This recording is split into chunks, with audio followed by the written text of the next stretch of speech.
ალაძის შტაბთან იყვნენ შეკრებილი მოქალაქეები. ჩვენი ჟურნალისტი ლიზივე კუა ჩაგვერთვება ახლა პირდაპირ ეთერში და გვეტყვის რა ხდებოდა ცოტა ხნის წინ და ახლა რა ვითარებაა რუსთაველზე.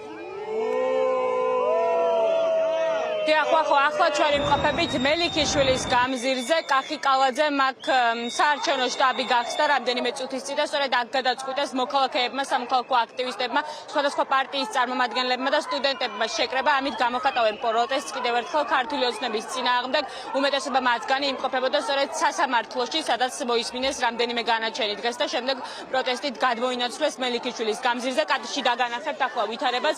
მოქალაქეები შეკრებილები არიან და სირცხვილის კორიდორს უწყობენ იმ მოქალაქეებს და იმ ადამიანებს, რომლებიც კახი კალაძის საარჩევნო შტაბის გახსნას ესწრებოდნენ და ისინი შეძახილებით ამკობენ მათ, ეუბნებიან, რომ ისინი ატარებენ რუსულ სახელს და ეწევიან მათ პროპაგანდას. გავესაუბრები აქციის მონაწილეებს დავით მჟავანაძეს.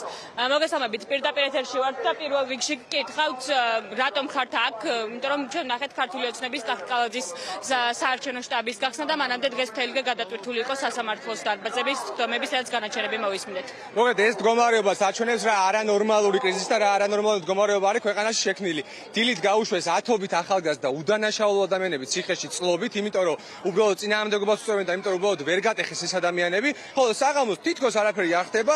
ივანიშვილის კლოუნები ამჯერად კახი კალაძის მეთაურობით რაღაცა აღსანიშნავ ღონისძიებას მართავენ, თითქოს კამპანიაში არიან საარჩევნოში, თითქოს არჩევნები ტარდება, თითქოს ნორმალური სიტუაცია არის ქვეყანაში. ამას რა თქმა უნდა ხალხი სცემს ადეკვატურ პასუხს ყველას კახი კალაძის ჩათვლით. პირში უთხრა ყოფება, რომ არიან მონები ივანიშვილის, არიან აბსოლუტურად ასე ვთქვათ კლოუნები და იქამდე სანამ ამ ქვეყანაში პოლიტპატრონები გარეთ არ იქნება და იქამდე სანამ ახალი არჩევნები არ ჩაინიშნება და ეს კრიზისი არ გადაიჭრება, მანამდე ვერც არჩევნები ჩატარდება, ვერც მათი პარტიული ღონისძიებები ჩატარდება და ვერაფერი ვერ იქნება ისე როგორც იყო. და ეს დღეს არის მაგის გამოხატულება. ეს არის უწყვეტი პროტესტი, რომელიც არ დამთავრდება არც დღეს, არც ხვალ და არც იქამდე სანამ ივანიშვილი დათმობებზე არ წამოვა. ძალიან დიდი მადლობა დავით მჟავანაძეს უსმედით პირდაპირ ეთერში დაგანახებთ კადრში.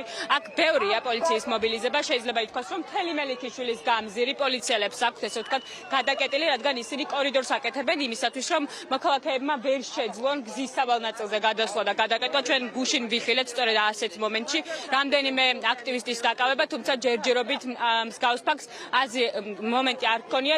გავესაუბრები სხვა აქციის მონაწილეებსაც, გიორგი ეკალაძეს. გიორგი, მოგესალმებით, პირდაპირ ეთერში მუშაობთ და კითხავთ დღევანდელ დღეზე, ხო დღეს მოვისმინეთ ბევრი სინისის პატიმარის განაჩენი, რამდენიმე მათგანი გაუშვეს 2 წლის ციხეში და ნახეთ რამდენიმე საათის წინ გათავისუფლებული ნიკოლოზ კაციაც. ახლა თქვენი მყოფებით მელიქიშვილის გამზირზე კვლავ პროტესტზე და რა გაქვთ სათქმელი ახლა? თავი სათქმელი არის გონი, აი უბრალოდ რომ კადრი შეხედოს ნებისმიერ ადამიანმა რა ხდება, ქალაქის მერს უყენია პოლიციის კორდონი მოქალაქეებისგან თავის დასაცავად. ან როგორი არის ქალაქის მერი, როცა ამ ქალაქის მაცხოვრებლებისგან თავს იცავს პოლიციელების კორდონით? ანუ უბრალოდ ამითვე არის ნათქვამი, როგორი არის მათი ურთიერთობა მოსახლეობასთან.